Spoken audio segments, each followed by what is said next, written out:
Olá pessoal, meu nome é Camila e hoje, dando continuidade à nossa série de receitas da Barbie, nós vamos preparar um pão lindo com uma cor maravilhosa, que é o nosso pão de beterraba. Gente, esse pão é muito fácil de fazer, ele fica muito gostoso. Eu vou deixar aqui na descrição do vídeo todos os ingredientes que nós utilizamos. E agora a gente vai partir para o modo de preparo. O primeiro passo para preparar esse pão é colocar no liquidificador a beterraba e a água. Nós vamos bater tudo até virar um suco.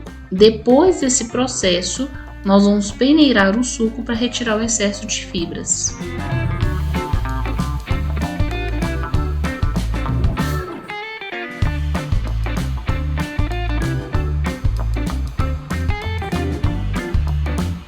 Na batedeira, eu começo misturando o suco e o fermento biológico em velocidade lenta.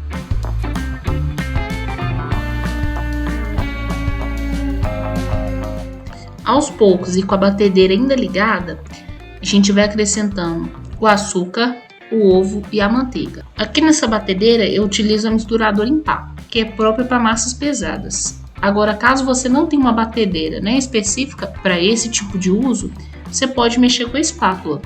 E à medida que você for acrescentando os ingredientes, você pode ir misturando com a mão mesmo, que a massa realmente ela fica mais pesada no final.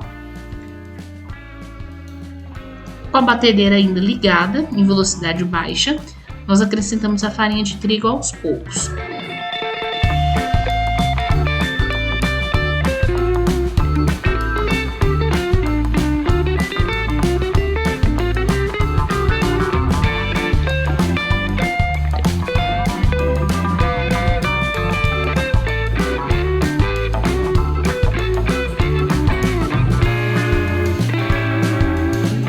Quando a massa começa a ficar mais pesada, nós trocamos essa espátula por um gancho próprio para massas de pão. Esse gancho é próprio para misturar e sovar massas que são levedadas, que é o caso da nossa massa de pão. Agora, caso você esteja fazendo manualmente, é só seguir a dica que eu já dei antes. Mistura com a espátula e à medida que for acrescentando os ingredientes, a massa for ficando pesada, vai misturando com a mão mesmo. Bom, e depois de adicionar os ingredientes, a gente vai deixar essa massa na batedeira sem alterar a velocidade para ela continuar sovando por mais 10 minutos.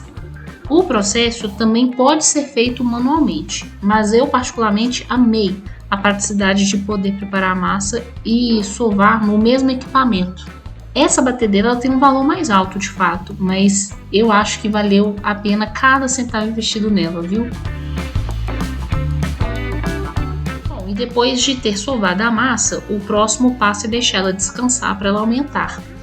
E aí a gente vai cobrir essa massa com um pano limpo e deixar descansar por 30 minutos. Para que após esse tempo a gente perceba que ela praticamente dobrou realmente seu tamanho e a gente dê continuidade na preparação do pão.